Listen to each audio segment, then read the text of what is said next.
ya Rabbi bisadati tahaqqaq li isyarati hasanati bisarati wa yasbu waqtuna lillah as-salatu alaika ya Rasulullah ya Rasulullah salam wa alaika ya Habibullah ya Habibullah adrikna bika tawassalna bima'rifatillah ya Nabi Allah ya Nabi Allah bika fil hudri al-maiti wa raf'il maiti min baiti wa tamsil kaifi wal aini binuril wajhi ya Allah as-salatu alaika ya Rasulullah ya Rasulullah kata salam wa alaika ya Habibullah ya Habibullah adrikna bika tawassalna bima'rifatillah ya Nabi Allah ya Nabi Allah salatullahi maulana ala man bilhuda jana wa man birhamdi aulana syafi'il khalqi indallah as-salatu alaika ya Rasulullah ya Rasulullah ada salam wa alaika ya Habibullah ya Habibullah adrikna bika tawassalna bima'rifatillah ya Nabi Allah ya Nabi Allah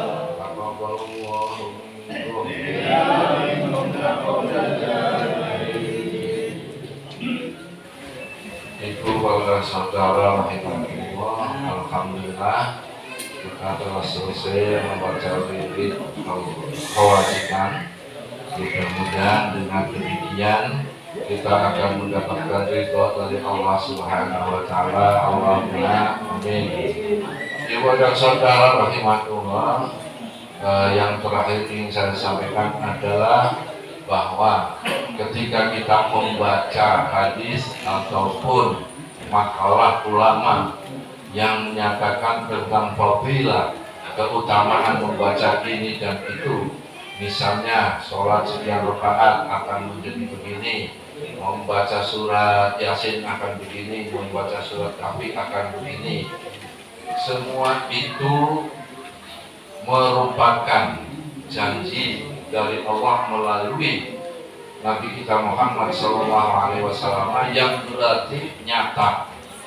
Akan tetapi kita sering tergesa-gesa sehingga baru sekali dua kali membaca surat Kahfi sudah ingin mendapatkan manfaatnya. Baru baca 10 kali sudah ingin membaca manfaatnya. Padahal bisa jadi manfaat itu akan diberikan oleh Allah 10 tahun kemudian, 15 tahun kemudian, atau bahkan mungkin di dunianya tidak dapat, akan didapatkan di akhirat nanti. Allahumma amin.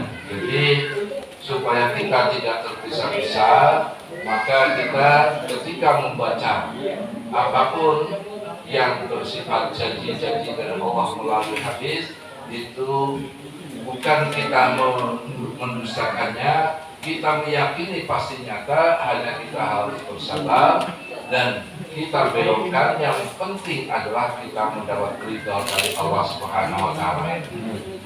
Kita katakanlah kalau kalau sholat duha ya akan mendapatkan kekayaan. Nah, sudah 5 tahun sholat duha kok nggak kaya-kaya. Nah, ini bisa menjadikan kita putus asa. Maka kemudian kita hendaknya saya sholat duha untuk mendapatkan ridha dari Allah Subhanahu wa taala. Sehingga ketika kekayaan pasti akan dapat, cuma bentuk dan caranya hanya Allah yang maha tahu. Kemudian mudah-mudahan bermanfaat dan karena ini kelihatannya sudah siap, monggo bisa dinikmati dan setelah makan misalnya masih mau snacknya juga silakan. Tidak dibatasi waktu, yang nanti habis makan mau langsung pulang ya monggo, ada nasi deh itu juga monggo. Tapi yang jelas memang saya ada sedikit yang ingin saya sampaikan kepada ya orang-orang tertentu yang memang sudah katanya ingin berkonsultasi, silakan aja. Kurang lebihnya mohon maaf. Wassalamualaikum warahmatullahi wabarakatuh.